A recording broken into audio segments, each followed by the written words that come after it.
Hello everyone, today we're taking a look at the GepRC Phantom. Featuring 1103 8000 kV motors. It comes with 65mm press-on props. The second flight will be with these 65mm bi-blades from HQ. The Caddx EOS 2 FPV camera, F411 flight controller with an OSD, 200mW VTX, and a 12-amp 4-in-1 ESC. We've got a pretty large capacitor on the back. Unfortunately, I can't quite make out any of the writing on it with the way it's positioned. Comes with foam for your landing feet. I added the zip tie to secure my battery lead. If you were to buy the frame only, you can build it with a Whoop style of flight controller. Mine is the FrSky version, so it came with an FrSky XM+. TPU holds the antennas for the receiver, as well as a little bit of a security mount for your VTX antenna. It weighs a little over 58.25 grams. I flew it mainly on these 350mAh 3S RDQ batteries, which brings the weight up to nearly 87 grams. Motor post to motor post, I'm getting about 125 millimeters. Bottom plate's 2.5 millimeters thick. Top plate looks like it's 1.5 millimeters thick. There's also carbon fiber pieces to hold in your camera. Comes with extra foam in case you tear off the landing feet, an extra GepRC branded battery strap, antenna tubes and end caps, little short manual on the receiver, extra push-on props, an Allen key or hex tool, a support card to link to the manual, and wouldn't you know it, stickers. Note the branches that we always looking at when we're looking at flight videos on this channel are moving slightly. There is some breeze. I would estimate somewhere around 7 to 10 miles an hour. This was actually, I think, my third flight on it. So I dug back in the archives, and I thought there was a couple of things that was interesting. One was that punch out you just saw, on how with something that this light, you do have to drive the throttle up a bit more, get your angle a little bit so you can get over that object that you are trying to get over. In my case, it's always the house. And you don't get a lot of carry with that. Now, I think later on in this flight, we go the other way, and because of the breeze, it helps to carry it a little bit. So that's something important to note. Also, I am recording this with the Orca FPV goggles, so the DVR is 60 frames a second, and it may look slightly different than you've seen in other videos, either on my channel or on other channels, because that is a relatively new set of goggles, and I have only had them for about 2 weeks. I will be publishing some sort of findings or results or opinion on those eventually, but I want to use them for a little while longer. I thought there was also a big software update that was supposed to be happening. I think there's been some delays with that. I'm very interested in some of the live streaming aspects because I did get it with that additional module. And one of the other reasons I thought I would use this flight is it gives you a pretty good opinion because this has been well established. Many people have this, and the reason why I'm reviewing it now is because many people have asked me to review it. So there should be a lot of good comments, and please leave yours down in the section below if you are an owner or a previous owner, or if you've flown one, on maybe props, battery sizes. You know, I like that 350 3S because I like the punch off of it. I also like how it mounted on the top. I did fly 300s, the traditional longer narrowers, and the 350s, the G&Bs. I did try a 420 or 425, I think it is. I didn't care for it much when it got above that 350 milliamp. I thought the weight of it was decreasing the agility, which is really the highlight of something like this. They're not going to have much more throw by adding a lot of battery weight. Plus, there's a point where you start adding more battery weight and you don't get more flight time. So you may need to gauge that yourself, but if you don't have a bag of batteries, I did fly it on that RDQ 350 milliamp 3S battery, and it's a fairly unique battery. I haven't found that particular battery shape being sold from other vendors, so I'll put a link down in the video description below. You see that our voltage is flashing down there, and stick with me here. You know, I do this all the time, but if you're new to the channel, where I want to end is 3.5 volts per cell or really close to that. That maximizes my flight time to what the battery capacity is. And so oftentimes I'm going below the low voltage warning, but then when we get back to the landing, when we disarm, that's where I'm looking for it to be close to 3.5 volts because the battery does recover quite a bit when you back off the throttle. And you can see we dip down to 3.35 volts per cell, so I need to bring it in for a landing relatively quickly,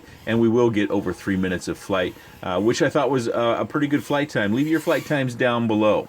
And that was a flight on the original props as they stated in the quick roll.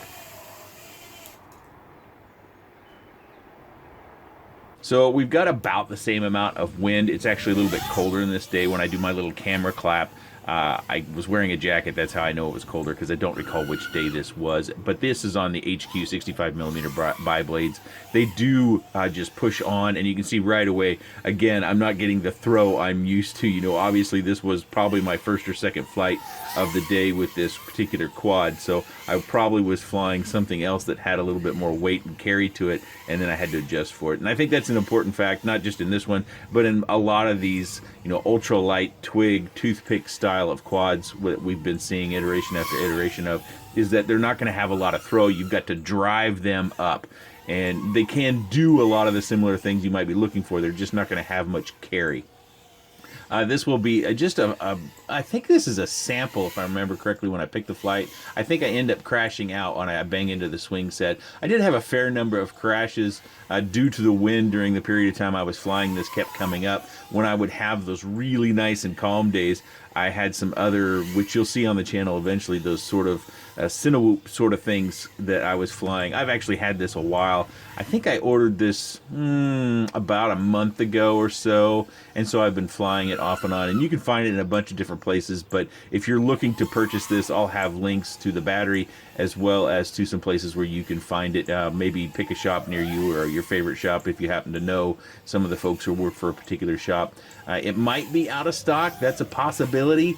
I can't say for certain in the moment I'm recording this. I looked here about an hour ago before I started recording, and I did see that Pyrodrone had them in stock. You might find them at REQ. You might find them at S&N Hobbies in Canada. You might find them at Heli Nation. There's a number of really good shops around that you might find this at, and you can see our low voltage is already coming on. And the reason why I'm showing this secondary flight with those HQ props is those props are stiffer. Plus, if you break a motor stem, you can screw them on, because the motors do have motor holes or screw holes, so you can mount a prop. You don't just have to press them on. But I also felt like it was a little bit sharper in the turns and the catches. Stock props kind of give a little bit. So it's not a big deal, but you also lose a little bit of efficiency because you are swinging a little bit of a heavier prop. Those push-on props are fairly efficient because they are very light and they are very thin blades, so the motor can easily handle those things. Now I'm just kind of tinkering around after that crash out, just kind of putzing around, but our battery's pretty much shot, so I need to come in for a landing.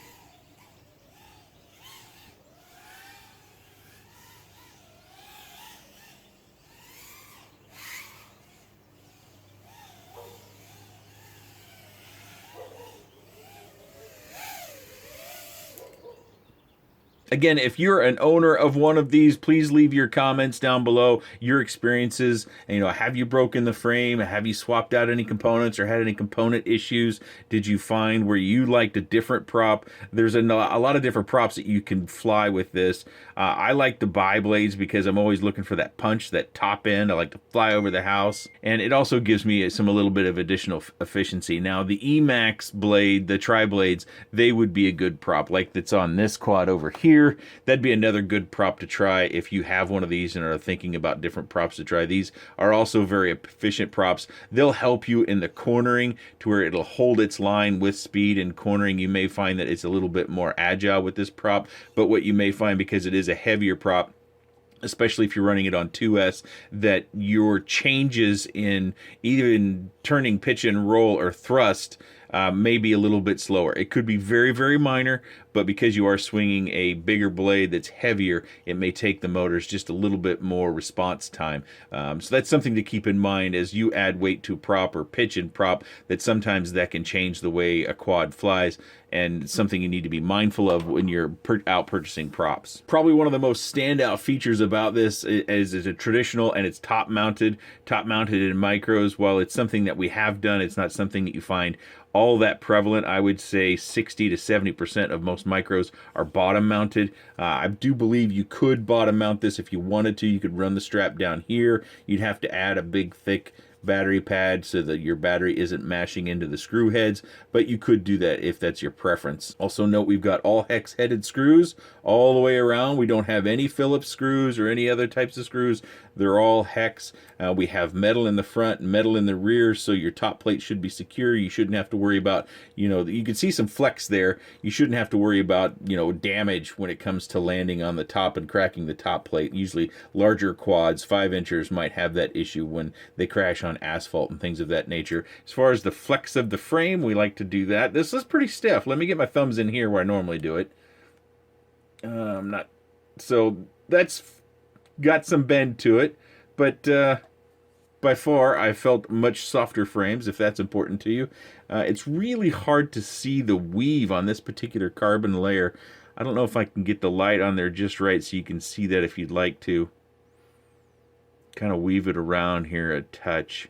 The foam sticks on pretty well. This is the original foam that I had, and in all my crashes you see that this one's shifted, but everything else is stuck well to the frame. If you have any troubles with that, clean your frame with rubbing alcohol and then stick them on. That'll help the adhesion between the other side that's sticky on the foam stay on. I didn't have any problems with this antenna, and I understand I sometimes maybe say antenna is weird, or maybe I just pronounce them differently than other people in other parts of the country, but I don't take any offense to jokes made at my behest as long as it's not name calling or something nasty. I know it's all in good fun here on the channel, but so the antenna is somewhat secured by this little grommet that they've got down here. I think in the quick roll I may have called that a print. That's not a print, that's just a grommet that they wedge in there. You can see from the top plate how it gets more narrow in there.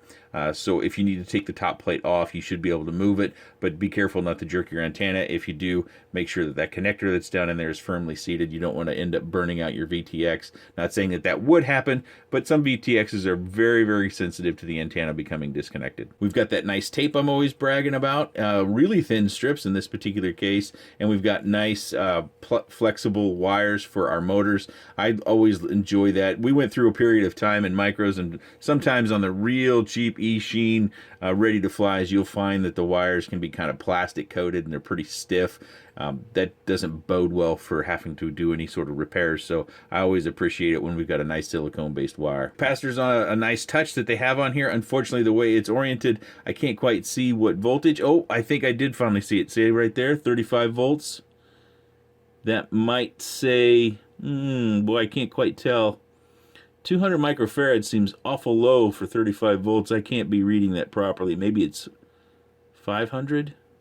Anyways, it's a 35 volt, some microfarad capacitor. Maybe some of you that have had it apart or replaced that capacitor can chime in and inform us all of what's going on there. And if you're a newer pilot or you're looking to get into this particular quad, please go through the comment section. There's a lot of very talented, very knowledgeable people that come to the channel. They leave their knowledge and information down in that comment section. It's very valuable for you to not only listen to me, but to those other people that have experience with this quad. And if you have any other comments, questions, suggestions, or otherwise, please let me know in the section down below. I appreciate your time, and thanks for watching.